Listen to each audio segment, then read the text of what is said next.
Avec Richard Martineau et Jonathan Trudeau. Radio X.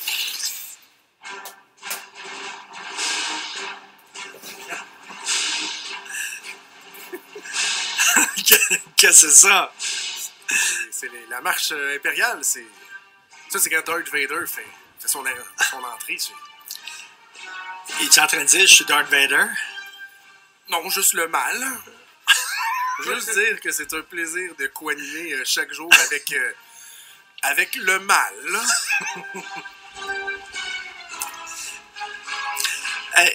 Je lève mon chapeau à tous ceux qui doivent me côtoyer, travailler avec moi. Vous êtes super courageux, Jonathan, Dan, les autres. C'est vrai, non, mais c'est parce que ça vous éclabousse aussi un peu. Vous êtes comme des dommages collatéraux chaque fois qu'on me blaste un peu.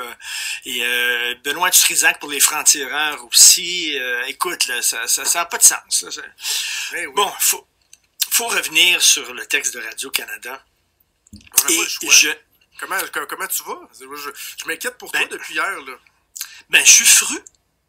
Je suis fru et même je suis un peu insulté. Parce que si Enquête fait enquête sur moi, ben, varlopez-moi comme faux, maudit. Faites une enquête approfondie. Il me semble que je mérite ça.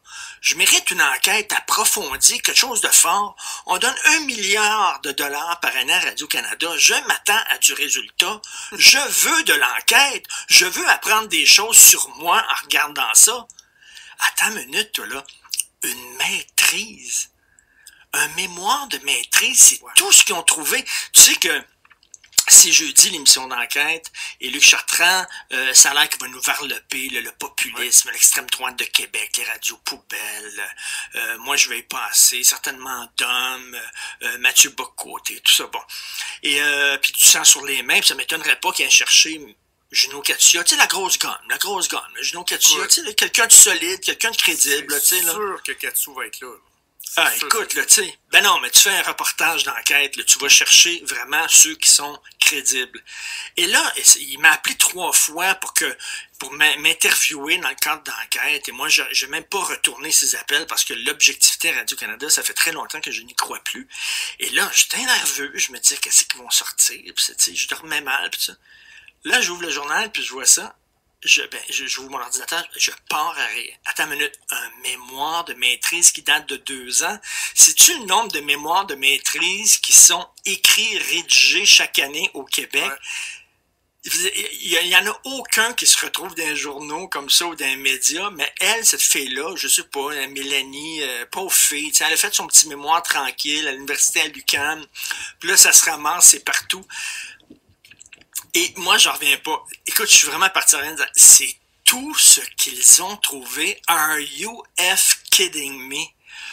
Et là, premièrement, elle m'accuse d'islamophobie et jamais, elle ne définit c'est quoi l'islamophobie pour elle. Parce que tu sais qu'il y a une controverse ces temps-ci, même au fédéral, il y a une loi, peut-être pas un projet de loi, mais une motion sur l'islamophobie, puis les gens s'obstinent, les ministres, les députés, qu'est-ce qui est islamophobe, qu'est-ce qui ne l'est pas.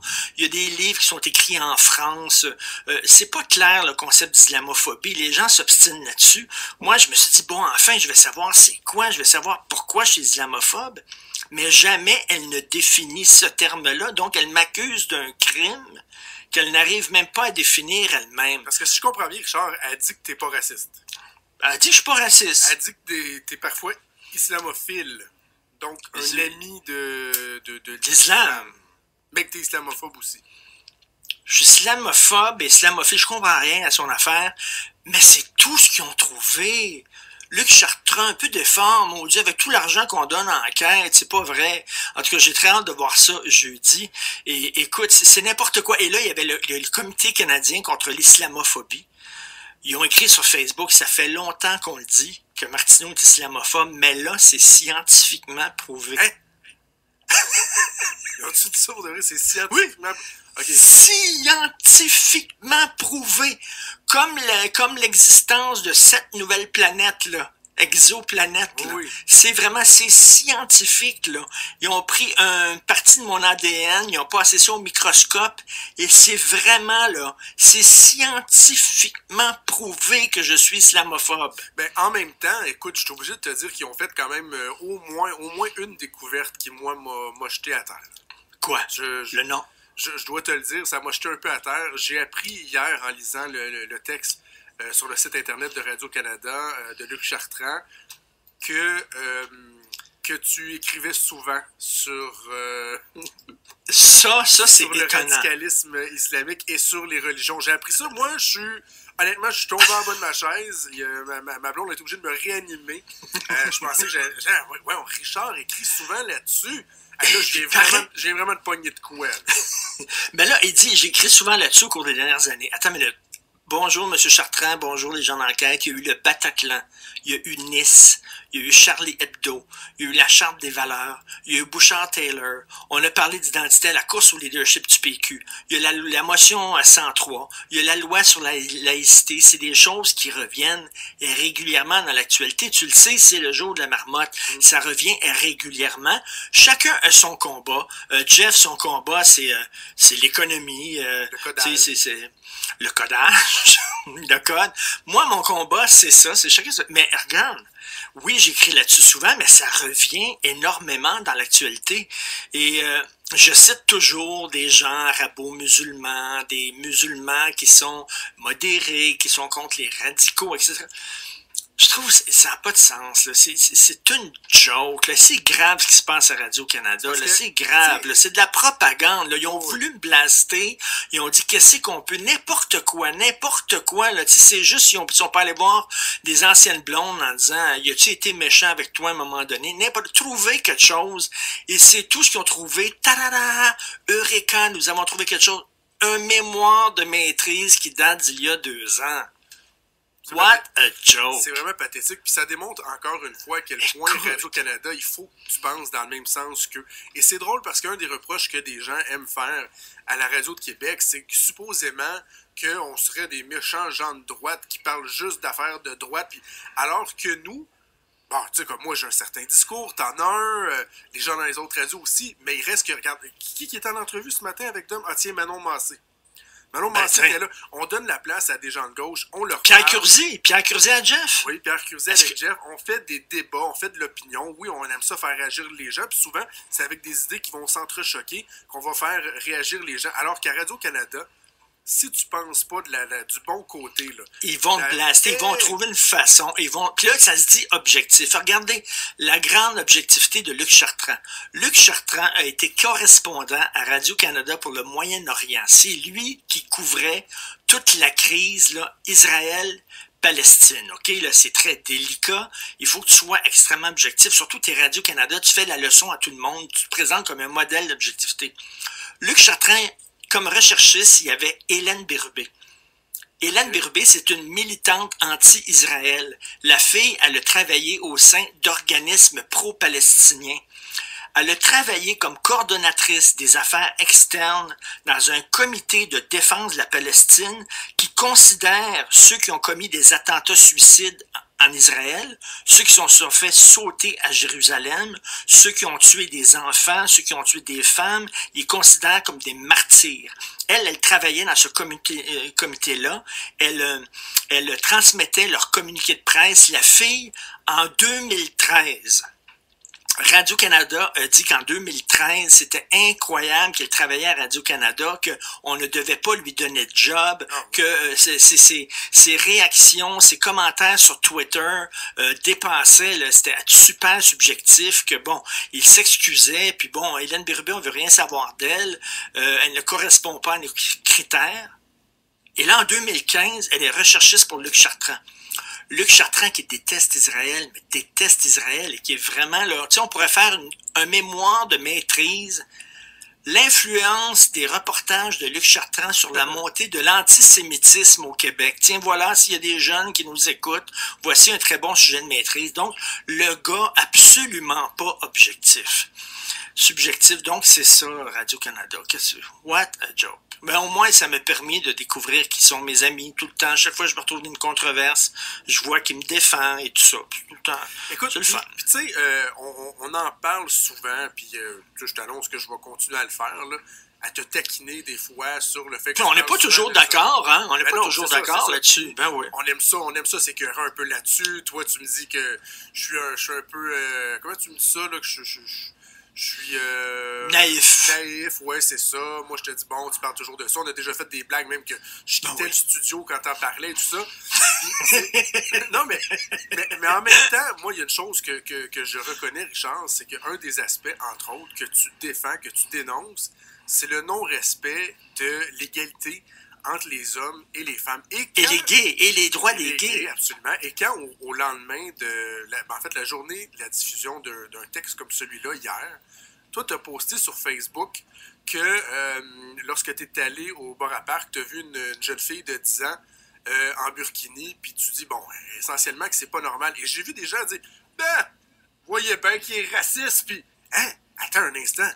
De dire que c'est pas normal d'imposer à une jeune fille de 10 ans d'être couverte de la tête aux pieds, avec une burqa, de dire ça, c'est d'être raciste. Puis de dire à ta petite fille, toi, t'es une fille, tu seras pas comme ton frère, toi, tu dois cacher ton corps, toi, tu dois faire preuve de pudeur et de discrétion toute ta vie, tu dois cacher ton corps parce que ton corps est un objet de péché et tu dois être discrète même dans tes propos, tu dois pas parler trop fort, tu dois pas avoir trop d'opinions, ton frère, lui, va pouvoir se promener en bédaine et dire ce qu'il pense, mais pas toi, toi, tu n'es qu'une ombre derrière lui, ça n'a pas de bon sens, mais tu sais, je ferais ça, moi, mes enfants, la DPJ débarquerait, voyons donc. Et on regardait ça, tu sais, je regardais la petite fille à 10 ans au bar à parc, tu sais, bon, je me disais, coudonc, rien que dire ça n'a pas de bon sens, comme tu dis, Jonathan, je me fais traiter de raciste, ça n'a pas d'allure. Comment ça se fait que maintenant, les gens qui défendent l'égalité homme-femme, les gens qui défendent les droits des gays, contre les radicaux religieux, de quelque religion qu'ils soient, comment ça fait que ces gens-là, maintenant, pensent pour des gens racistes? Puis comment ça fait que c'est la gauche qui a toujours été à la défense des gays et des femmes, c'est la gauche maintenant qui se met à genoux devant les intégristes religieux. C'est vraiment weird. On vit dans une drôle d'époque. Mais j'ai pas trouvé ça fort. Vraiment, je trouvais ça rien risible de la part de l'enquête. Il y a aussi un aspect de compétition là-dedans. Hein? Comme par hasard, tu écris dans le Journal de Québec, Journal de Montréal, t'es chroniqueur à LCN, ça fait une cible facile. En plus, tu travailles à la Radio de Québec, honnêtement. Tu as un gros target dans le dos. Mais l'autre chose qu'il faut pas oublier, Richard, c'est que si il y a des gens qui n'ont pas envie de te lire, là, ils ont juste à pas te lire. Ben oui. T'écris dans le Journal de Montréal, t'écris pas sur un obscur site de propagande ou un site d'extrême droite ou quoi que ce soit. T'écris dans le Journal de Québec, Journal de Montréal. Écoute, puis tu sais, ce matin, tu disais, là, les concurrents, là, ce matin à LCN, ils m'ont dit, ça te tente-tu d'en parler? Veux-tu répliquer à ta chronique, à ton commentaire à LCN? Je dis non, du tout, parce que ça va avoir l'air d'une guerre justement entre TVA, Radio-Canada, puis ça, je veux pas embarquer là-dedans. Je vais en parler à l'émission de radio que j'ai avec Jonathan Trudeau. C'est un terrain neutre. C'est correct, je vais en parler là-dessus. Mais je veux pas en faire là, une guerre, là, profiter de ma job à LCN pour blaster Radio-Canada sur les ondes d'LCN. Ça m'intéresse pas. Et en parlant d'appui, là, as-tu vu qu'on a même un compétiteur, un ancien de Radio-Canada en plus, qui t'a appuyé sur Twitter? Bernard Drinville. Et pourtant, j'ai pas été gentil avec Bernard cette semaine. Je l'ai égratigné, Bernard Drinville. Et il dit, je préfère une mauvaise chronique de Richard Martineau que le consensus actuel. Que le consensus lourd d'une certaine bien-pensance. C'est bien, là. C'est très bien. Lui qui a été longtemps dans la boîte radio-canadienne, c'est très, très bien. Écoute, moi, je vois qu'il y a beaucoup de gens qui t'appuient, mais il y a une petite chose qui me dérange, là, je dois te l'avouer, là. Dis-le. C'est que ça fait qu'on parle beaucoup de Radio-Canada. Ben, tu sais, on fera pas le show là-dessus, là. Non. On dit aux gens, on en parle là, puis on va avoir un invité sur comment ça se passe dans les universités et tout ça. Mais on fera pas le show là-dessus, puis on fera pas la semaine là-dessus, mais il reste que Radio-Canada, je me demande quasiment si à quelque part, on leur fait pas de la publicité. pour leur reportage poubelle qui va être diffusé jeudi. Ils ont fait un Jeudi. teaser, puis je me dis, Colin, il faut en parler parce qu'il faut le dénoncer, mais en même temps, ça m'écœure quasiment de leur donner de l'importance, tu sais. T'as raison, t'as raison. Mais tu sais, on va en parler tantôt, tu disais là, comment ça fonctionne dans les universités quand tu fais un mémoire de maîtrise ou une thèse de doctorat sur l'islamophobie, comment ça fonctionne dans les universités. On va en parler avec Jérôme Blanchet-Gravel, qui est un intellectuel, un universitaire lui-même. Mais ça montre à quel point certaines universités et certains organismes d'État comme Radio-Canada ne sont pas là pour débusquer la vérité, mais sont là pour de la propagande. C'est des usines à propagande. C'est des, tu sais, vraiment, lui, il s'est levé, puis il a dit, je veux planter Martineau. Après ça, bon, il y a des faits que je vais écarter parce que ça va l'aider. Il y a des faits que je vais inclure dans mon reportage parce que ça va m'aider à le planter. Tu sais, puis il a tout distorsionné. Plutôt qu'à dire, je veux faire quelque chose d'objectif, non, absolument pas. Puis tu sais, à l'université, comment ça marche les thèses? Tu as un directeur de thèse. Est-ce que le directeur de thèse, il dirige ta thèse ou il t'oriente? Est-ce qu'il dit, tu sais, en même temps, tu as de la pression de l'université, il faut que tu ailles dans tel sens, parce que bon, à l'UQAM surtout, à l'UQAM, mon Dieu, ça penche à gauche. T'imagines, t'es de droite à l'UQAM. Tu dois pas, ça doit être très difficile de trouver un directeur de thèse qui va t'aider, là. En tout cas, bref, mais comme tu dis, c'est peut-être trop en faire la publicité. Oui, mais en tout cas, un dernier élément que je veux mentionner, c'est que j'aimerais ça, Richard, savoir comment ça se passe dans la salle de travail, la salle de réunion d'enquête, lorsqu'on s'assoit et qu'on confie à Luc Chartrand le mandat de faire un reportage. Est-ce que on lui dit, il se passe quoi? Les gens ont parlé à Québec, islamophobie, on pourrait peut-être voir, y a-tu vraiment quelque chose? Des fois, il y a des gens qui parlent de Richard Martineau, on pourrait peut-être voir où le résultat, il est déjà donné avant le travail. Oui. C'est-à-dire, bon, là, Luc, il faut que tu nous pondes un reportage qui va ramasser Richard Martineau. Ça fait longtemps qu'on veut le prendre dans un coin puis donner des coups de pied puis des coups de poing. On ramasse Martineau, on essaie de le tuer médiatiquement. Là, on y fait la job. Même chose pour les radios de Québec. Puis arrange-toi pour que ça fonctionne. J'espère qu'un des nouveaux patrons de Radio-Canada que je connais pour l'avoir fréquenté lorsque j'étais en politique, Michel Bissonnette, l'ancien boss de Zone 3, qui est un homme fantastique, brillant, sympathique, une tête sur ses épaules. Je me demande comment Michel Bissonnette perçoit ça, la job sale que Radio-Canada a décidé de te faire. Mais c'est très bien ce que tu dis ça sur la subjectivité, puis tu pars avec une idée préconçue, puis après ça, ça oriente toute ta recherche. Il y a quelque temps, à Enquête, ils avaient fait un reportage sur les islamistes. Puis on dit il n'y a pas d'islamistes à Montréal et tout ça est l'invention de certains islamophobes. C'est pas vrai qu'il y a une tendance extrémiste dans l'islam à Montréal. Il faut vraiment être déconnecté de la réalité pour dire ça. Bon. Et là, à un moment donné, ils ont dit ça, c'est inventé par des islamophobes. Et là, tu voyais évidemment ma photo. Et là, écoute ça, la mauvaise foi. Écoute ça. Ils ont montré le titre d'une de mes chroniques. Et le titre de ma chronique, c'est « Les musulmans doivent retourner dans leur pays ». C'est ça le titre. Okay. Fait qu'ils ont montré ça avec ma photo, puis là, après ça, tu passes à autre chose. Même ma blonde a dit « Voyons donc, Richard, t'as pas écrit une affaire de même, ça n'a pas de maudit bon sens. » Mais ça, c'était entre guillemets, le titre de ma chronique, c'est un imam qui avait dit ça. Un imam avait dit « Les musulmans n'ont pas d'affaires dans les pays de mécréants, et les musulmans doivent retourner dans les pays musulmans, quitter l'Occident. » Et c'est lui qui avait dit ça. Il dit, les musulmans n'ont pas d'affaires au Canada, ils n'ont pas d'affaires aux États-Unis, pas d'affaires en France, retournez au Moyen-Orient. Alors moi, j'avais mis sa quote comme titre de mon texte, mais eux autres, tout ce qu'ils ont montré, c'est le titre de mon texte, comme si c'est moi qui pensais ça, c'est moi qui disais ça. Ça, j'aurais pu faire une plainte à l'Ombudsman de Radio-Canada. C'était de la mauvaise foi, c'était dégueulasse. C'était dégueulasse. Après ça, là, tu vois dans les rencontres de journalistes, puis les gens de Radio-Canada, ça te regarde de haut, surtout là, quand tu travailles au Journal de Québec, là. Puis à TVA, ça te regarde de haut, snob, ça te fait la leçon, t'es une merde. Eux autres, ce sont des modèles de journalistes, ça va des modèles de journalistes, sortir un truc totalement hors contexte, puis me faire passer pour raciste aux heures de grande écoute, alors que c'était même pas moi qui avait dit ça. C'est ce genre de méthode-là qu'ils font. C'est grave ce qui se passe à Radio-Can. C'est grave. Sur Pierre-Carl Péladeau, le reportage d'enquête sur Pierre-Carl Péladeau qui était supposé d'être incroyablement explosif. Hey, c'est l'année dernière, je commençais à faire les nouvelles dans Montréal. En plus, j'étais chroniqueur politique. Quand j'ai vu les teasers de Radio-Can sur le reportage d'enquête de PKP, je me disais, wow, écoute, là, il y a de quoi, ça va être une explosion nucléaire finalement. C'était rien, c'était un pétard mouillé, même sur Sam Hamad. Ils ont quand même eu la tête de Sam Hamad, mais finalement, il y a des enquêtes qui se sont faites pour se rendre compte que, OK, mais qu'est-ce qu'il y a concrètement là, que Sam Hamad a fait de pas correct? Qu'est-ce qui est prouvable? C'est enquête et Radio-Canada partent en mission, décident de couper la tête de certaines personnes et ils vont essayer de le faire jusqu'à temps qu'ils atteignent un résultat satisfaisant pour eux. Pourtant, j'imagine qu'ils ont déjà fait des bons reportages. T'en as vu des bons reportages Enquête. Ils ont des grandes équipes. Je dis, c'est pas tout affloché au complet, Enquête, là. Non, ils ont fait des trucs, écoute, sur la corruption, entre autres dans le milieu de la construction. De la job hallucinante, super bonne. Je comprends pas comment ce genre de journalisme-là peut cohabiter dans la même émission avec un genre de journalisme cheap. Fait que c'est pour ça que je crie même pas, puis je suis pas énervé. Tu sais, je trouve rien que ça comme...